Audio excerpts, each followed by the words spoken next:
গতকাল আমি দেখলাম যে একজন উপদেষ্টা, গতকাল পত্রিকা আমি গতকালই এসেছি লন্ডন থেকে, আসার পরে আমাকে একজন সাংবাদিক জিজ্ঞেস করলেন যে গতকাল বা তার আগের দিন একজন উপদেষ্টা তিনি মন্তব্য করেছেন যে রাজনৈতিক দলগুলো অন্তর্বর্তীকালীন সরকারকে ব্যর্থ করার জন্য কাজ করছে। আমি মনে করি এটা একটা, এই উক্তিটা উনি কি জন্য করেছেন, কিভাবে করেছেন, কোন প্রেক্ষিতে করেছেন আমি জানি না। এটার গভীরতা উক্তি উনি বুঝেছেন কিনা তা আমি জানি না, কিন্তু এটা কিন্তু অত্যন্ত একটা মারাত্মক একটা উক্তি।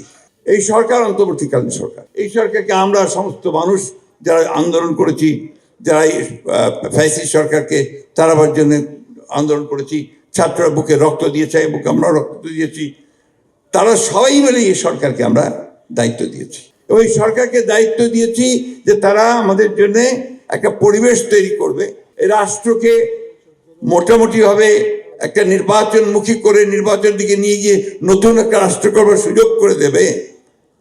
এই জন্য আমরা সবাই তাকে সাহায্য দিয়েছি। বিশেষ করে আমরা বিএনপির তরফ থেকে প্রথম থেকেই তাদেরকে আমরা সমর্থন দিয়েছি, এখনো তাকে আমরা সমর্থন করে দিচ্ছি, এমনকি এই মুহূর্তেও তাদেরকে আমরা সমর্থন করছি। কেন আমরা চাই যে তারা কাজগুলো শেষ করে তারা আমাদেরকে, জনগণকে তাদের প্রতিনিধি নির্বাচন করার সুযোগ করে দিয়ে তাদের পার্লামেন্ট, তাদের সরকার তৈরি করার সুযোগ করে দেবে। কিন্তু যখন এই কথা বলেন যে রাজনৈতিক দলগুলো অন্তর্বর্তীকালীন সরকারকে ব্যর্থ করার জন্য কাজ করছে, এটা অত্যন্ত মারাত্মক একটা অভিযোগ।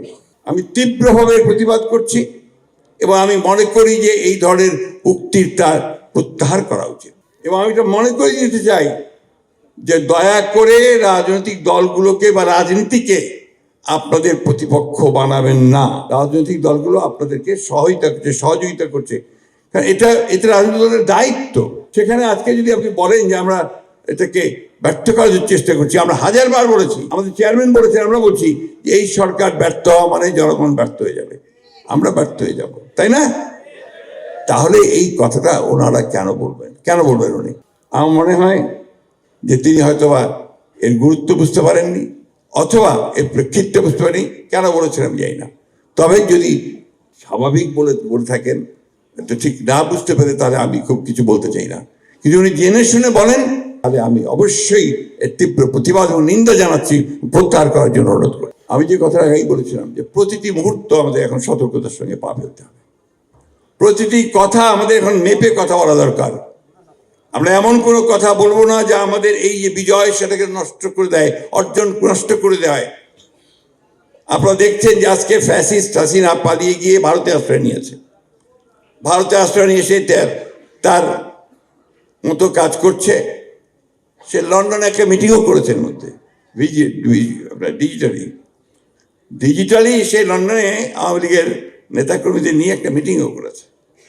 অর্থাৎ সে সক্রিয়, সে অ্যাক্টিভ, সে তার কাজ করছে আবার ঋত ক্ষমতাকে ফিরে পাওয়ার জন্য। তা আমাদেরকেও তখন অ্যাক্টিভ হতে হবে, যাতে করে আমরা তাদেরকে প্রতিহত করতে পারি। তারা যেন ফিরে আসতে না পারে। সেটা কিভাবে হবে? সেটা একদিকে যেমন একটা ঐক্য, জনগণের দৃঢ় ঐক্য, একমাত্র ঐক্য, অন্যদিকে আপনার মেধা দিয়ে আপনাকে জিততে হবে।